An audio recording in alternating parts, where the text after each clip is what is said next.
The sports entertainment world could only brace for impact as Savage and Hogan battled, and when it was over, a common WrestleMania sight was seen. Hulk Hogan celebrating in the ring with the WWE Championship back in his possession.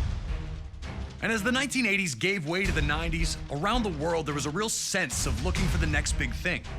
The newest, the coolest, the fastest, the strongest, anything to show where the future was. This was also the case in WWE. Amongst the members of the WWE Universe, many saw the Ultimate Warrior as the heir apparent to the throne that Hulk Hogan had occupied for 6 years. The untamed superstar appeared capable of matching Hogan's strength and had dominated all other opponents. Even that loss we relived at WrestleMania 5 against Rick Rude, he avenged that just a few months later at SummerSlam, regaining the Intercontinental Championship in the process. But this talk all seemed like fantasy, only existing as a dream match.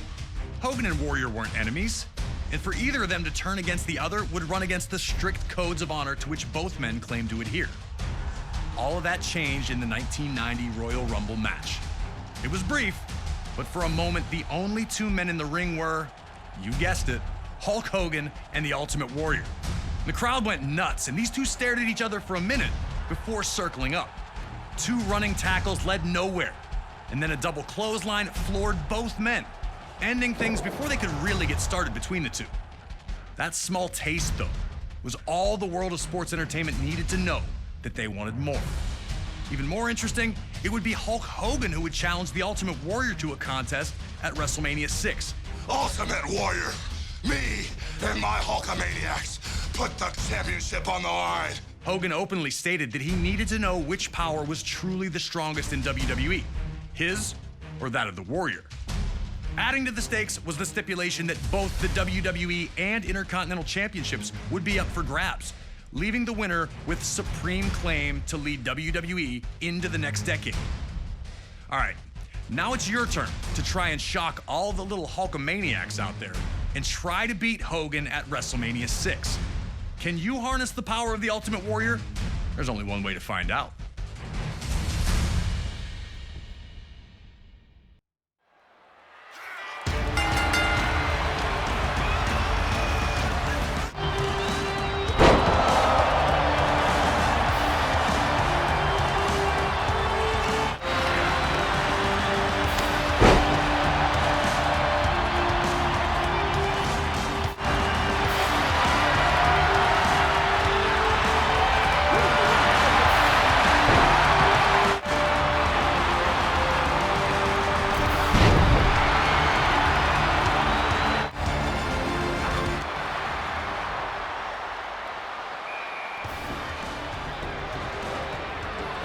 I'm pretty sure the last thing anyone expected from Hogan versus Warrior was a crisscross, but this is WWE, and anything can happen.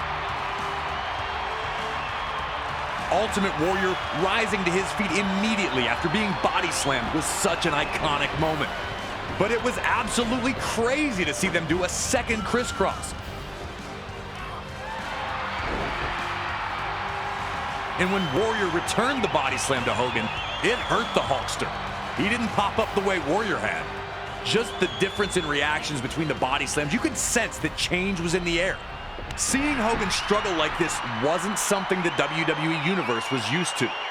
After the clothesline sent him crashing to the floor, Hogan appeared to hurt his knee, the last thing he needed. Ultimate...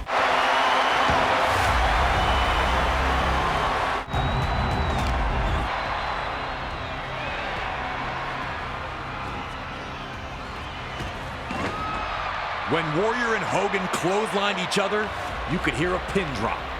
Now you're wondering, who's gonna get up first? Is Hogan as hurt as he seems to be? Does Warrior have the gas in the tank to pull through in this moment? Remember, Hogan's had many championship matches, and he knows what it takes. He can use the time to get his breath back.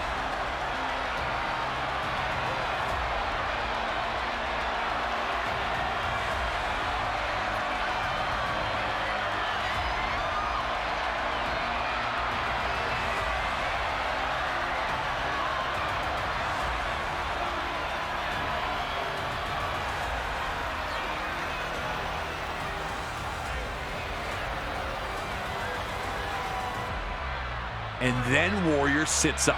and half of the arena goes crazy while the other half lets out a defeated groan. Ultimate Warrior looking every bit the dominant superstar, getting to his feet while Hogan stays down. The Hulkster was running out of magic. Could he find one more iconic comeback?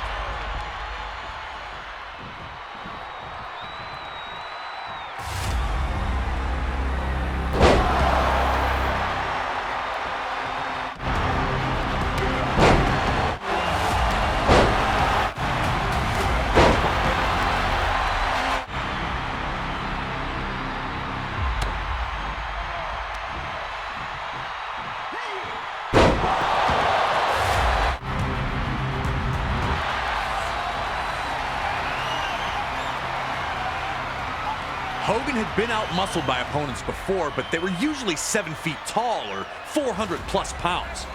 Seeing Ultimate Warrior control Hogan in this bear hug was another one of those moments where you just knew what was coming. Hogan just could not break free from Warrior, no matter what he tried. It was a smart play by the Warrior, too, able to rest himself while dealing out crushing punishment to the Hulkster. Warrior to this point had only been known for running through opponents in quick, brutal outbursts. He was showing more of a tactical side here. It was paying off.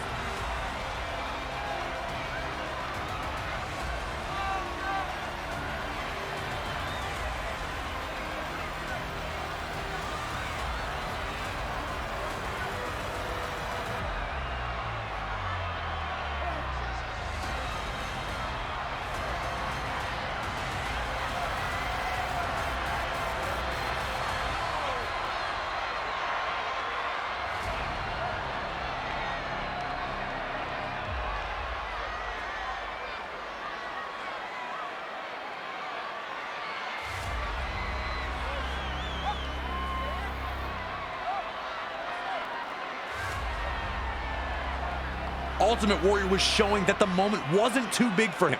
He wasn't trying to rush anything. With two of WWE's most popular superstars competing, the WWE Universe was divided.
And right when Hogan finally gets his chance and manages to break Warrior's grip, the referee gets flattened, and now there's no one to count falls.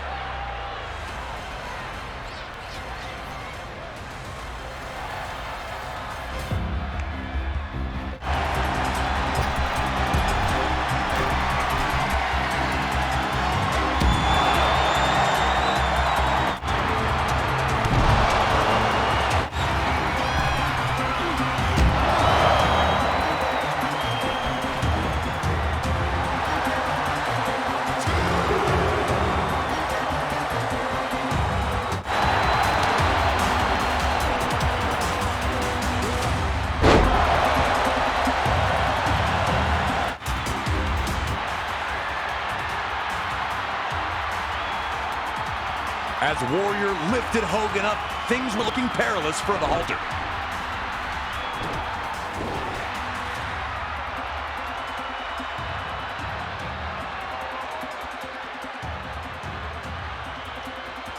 The Hulkamaniacs were hoping for one last gasp from Hogan. And they got it. Hogan kicking out at 2.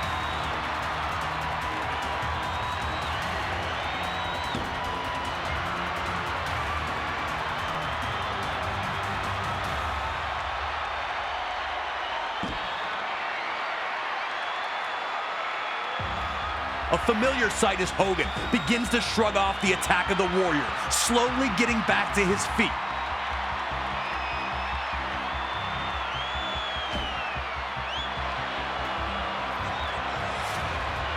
You know the deal. 3 big rights.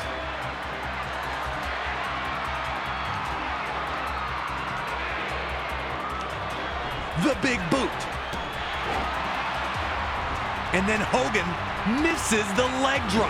Hogan crashes hard to the mat. Now it was just up to the Ultimate Warrior to fulfill his destiny. Could he defeat Hulk Hogan?